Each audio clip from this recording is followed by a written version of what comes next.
Welcome to the latest episode of your Sports Betting Podcast, and we continue with our Cricket World Cup previews. We've got a match on Monday, Bangladesh against Afghanistan. Not the most glamorous fixture on paper, but a damn important one for Bangladesh and for Afghanistan, really. We're still searching for that elusive first World Cup victory.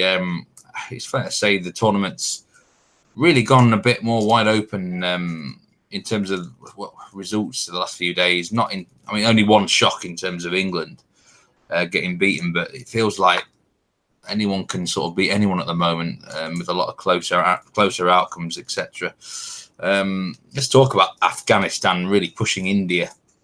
India only winning by 11 runs, which was really shocking. Why and how were Afghanistan able to keep such a side like India in check for that game, Kev? We say only just by 11 runs, but the India Twitter feed called it a thumping, didn't they?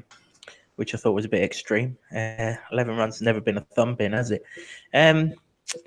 Two reasons, really, Steve. First and foremost, the conditions at the Hampshire Bowl have gone Asian. So that suited Afghanistan perfectly with their spinners. Their spinners didn't let India get away. They did what they had to do. They got the two openers early doors.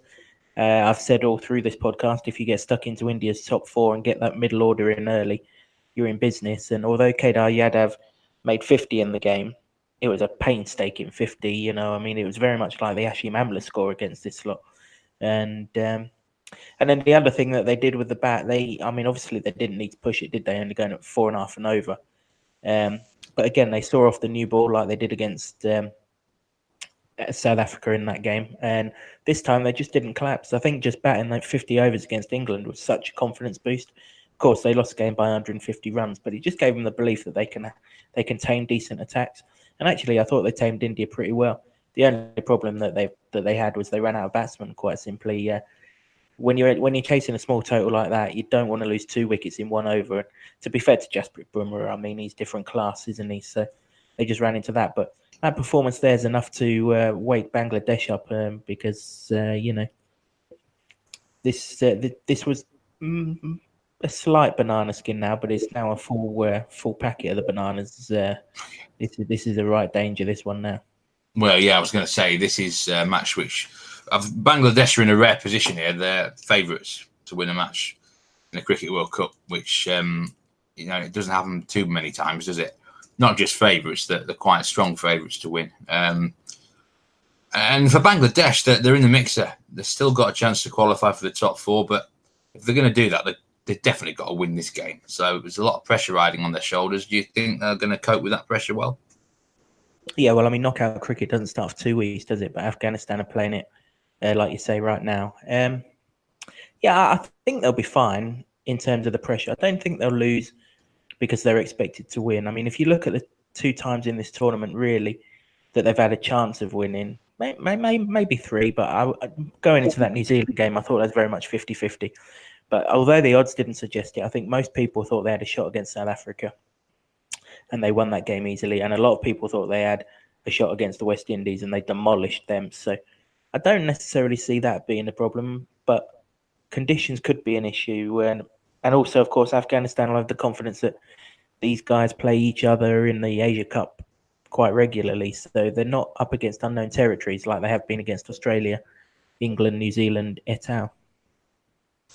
Yeah, conditions you're expecting down at the Hampshire Bowl to be quite Asian, like you say, which on the face of things might suit Bangladesh. But is that what they want these days? Because they've looked really at home on the good batting wickets. They've got some really top batsmen now who like a bit of pace on the ball, and they can really rack up some decent scores themselves. So will it actually be more of an advantage for Afghanistan? You say the wicket plays the same against India. Well, Bangladesh won't be disadvantaged by the conditions, but you're right.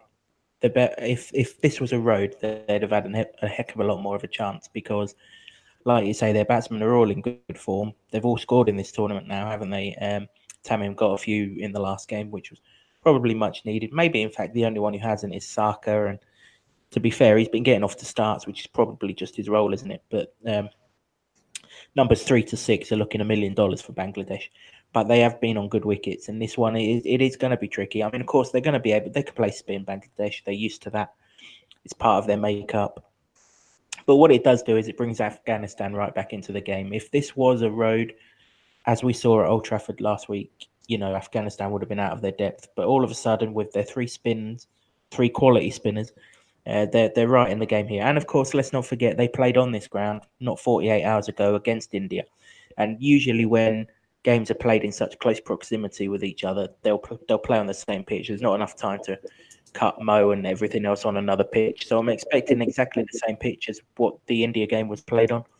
And of course, Afghanistan have had 100 overs on it. They'll know exactly how it works. It might take Bangladesh 5 or 10 overs to get used to it, and that could be crucial. They can't emphasize enough that this is a sticky banana skin. Particularly, actually, Steve, when you look back to the Asia Cup last year, these two met each other twice. They were in the same initial group. Afghanistan absolutely walloped Bangladesh on that occasion, and then they both qualified for the Super Fours. And although Bangladesh won the game, Afghanistan only lost by 3 runs, and it was very similar to the New Zealand-West Indies game the other day.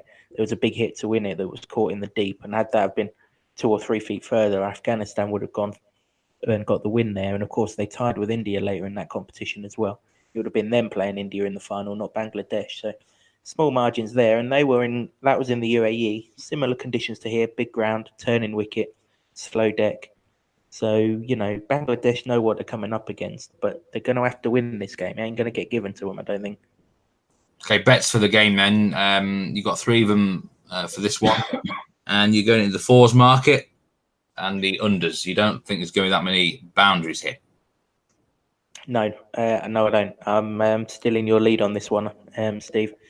You've been quite keen on this market right the way through, and my turn to get involved. I don't know where these lines come from, first and foremost. The general sort of lines out and about are 41, 42, that sort of thing. So you go to 88 Sport, although you're taking a slightly lesser price at 1.75 or 3 to 4 for fractional punters, it's well worth taking, isn't it? Because, those extra 4 boundaries could be key. And it just makes the line look so unattainable. It really does. If you think back to Saturday, much stronger India batting lineup than what we're going to see in either of the two here. Could only score 15 boundaries on this pitch against the exact same Afghanistan attack. Afghanistan themselves only scored 15 fours. So there was only 30 in the match. And 2 reasons for that, really. Like I said, the wicket's slow and turgid, sticky, taking a fair bit of spin. I mean, even finger spinners were getting good spin on this on Saturday. And also, we've mentioned plenty of times, haven't we, the Ageas Bowl, probably the biggest outfield in the country. If not, it's the second biggest to Durham, which we're going to see later next week. So, I'm probably expecting upwards of 60 overs of spin in this game. There's an awful lot of spin, so the batsmen are going to have to put pace on the ball. Not easy on wickets like this. So I really can't see 46 boundaries in this game. I'd be surprised if the total gets out of the 30. Sorry. Yeah, I fully endorse this bet. Would have been my pick for it as well. It's a market I've been going well with in this tournament. And the loss I had at Lords on Sunday was my first in 6 bets in this market. Don't talk to me about the boundaries at Lords. It's a good market to get tucked into, really. I think I'll be surprised. There's not going to be that many here. It's a big ground as well. So that's the first pick. And you're going with a performance line on an Afghanistan player for the second straight game? Yeah, I don't know who's got this wrong, Steve, whether it's Bet365 with their 32.5 or 888 Sport with their 46.5. But someone's got Gulbuddin Naib's performance line wrong. I'm hoping it's Bet365 because I'm all over the over at 32.5. I've taken his performance already this tournament, haven't I? Took it against India on Saturday. I did say to you before the game started against England last week that if I was taking a Afghanistan bet, it would be his performance, and he covered it in that game as well. He scored 107 points actually against England, which is no mean effort when his team got battered by 150 runs, to be fair. And he added another 67 points against India on Saturday. 27 with a bat, 2 wickets. Either of those here will set up a performance to be covered. He does take catches as well. Obviously, he's captain, so he's going to feel close around the bat. But I like the fact that he takes responsibility. He'll come on first change, and He bowls at the death. He got his 2 wickets at the death the other day. That's when all the cheap wickets come out. And now he's opening the batting, isn't he? They've obviously struggled to find a partner for Zazai in the time that Mohammad Shahzad's been injured, not injured, whatever's going on with that situation. He's stepped up to the plate and actually he scored pretty well in those 2 matches, 27 and 37 against England. So he's hitting it nice. He could easily cover 32.5 with the bat. But I fancy he'll get something with the ball as well. It's just an average match if he does. 1 wicket, 13 runs. You'd expect that from most players that call themselves all-rounders, wouldn't you? So yeah, I like his over again. I'm generally a loyal man when it comes to performances, Steve. When a man covers for me and his line doesn't go up too much, I tend to stick with it. So yeah, we'll stick with it. It's only gone up 4, and I think it could quite easily have gone up a bit more than that. Yeah, sticking with Afghanistan and top batsman market, you're taking a nibble of 7-1 poke Nabi. Yeah, I mean, it makes sense to take a lot of bets that came in on Saturday, doesn't it? They're against slightly inferior opposition, or I guess you could say heavily inferior opposition in terms of quality, but not style. And of course, they're on the same ground and the same pitch. So if Mohammad Nabi top scoring against India, he must have every chance top scoring against Bangladesh. His innings against India the other day, he'd have scored even more runs if he wasn't batting with the tail and trying to do a Carlos Brathwaite and trying to get them home. He had to turn down quite a few singles towards the end just to stay on strike, and he almost got them home. The ball that he got out to, just like that Brathwaite one a few hours afterwards, it was probably only a yard or 2 away from clearing the ropes, and then India would have had the frighteners on because they would have been within 1 shot of victory, Afghanistan. But he played really, really well. He's the batsman who's used to English conditions. I actually expected an awful lot more from him with the bat in this tournament than what we've got because he had his spell at Leicestershire last season. But it looks like he's coming to form. I'm hoping that innings has got him pushed up the order a bit because they're wasting him at 7. If it has, happy days. 7-1 is a good price, but he's just shown that he can top score down the order, even if he does bat at 7. Okay, so that's 3 picks for the game. Before we finish, I'm going to have to ask you for a prediction who's going to win. Bangladesh are about 1-3 favourites. Afghanistan have been backed. They were as big as 4-1 just before the India game. There's been money for Afghanistan here. People, I've heard a few say that this is the one where they can get the World Cup win. But do you see it happening? Well, you mentioned earlier that Bangladesh are under pressure because they're favourites to win the game. But the same thing applies to Afghanistan. They're under pressure because they can win this game. And if you think right the way back to earlier in the competition when they bowled Sri Lanka out for 201, they were overwhelming favourites to win that game. And you could tell they were rabbits in headlights. They weren't ready to win a game. And ultimately, I think that'll be the difference here. I'd like Mahidi Hassan to be past fit for this game, Steve. There's a massive fitness doubt on him. Apparently got tonked on the head in training, which is just what you want from your net bowler, isn't it?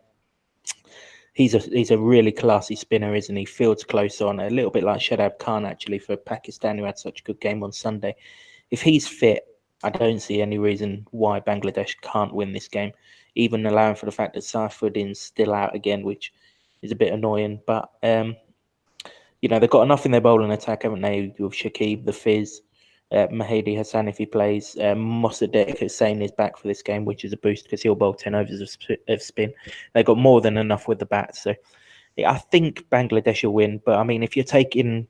Obviously, you're not going to take Bangladesh at the prices. But if you're thinking of taking Bangladesh on a handicap, I just think this will be so low scoring, so tight, so many wickets that I'd probably be going with Afghanistan on the handicap if I was taking anything. But this is one of those games that you want to be batting first. You want to get that score on the board. You want to get that expectation out of the way and see what comes. But I just think Bangladesh is just there.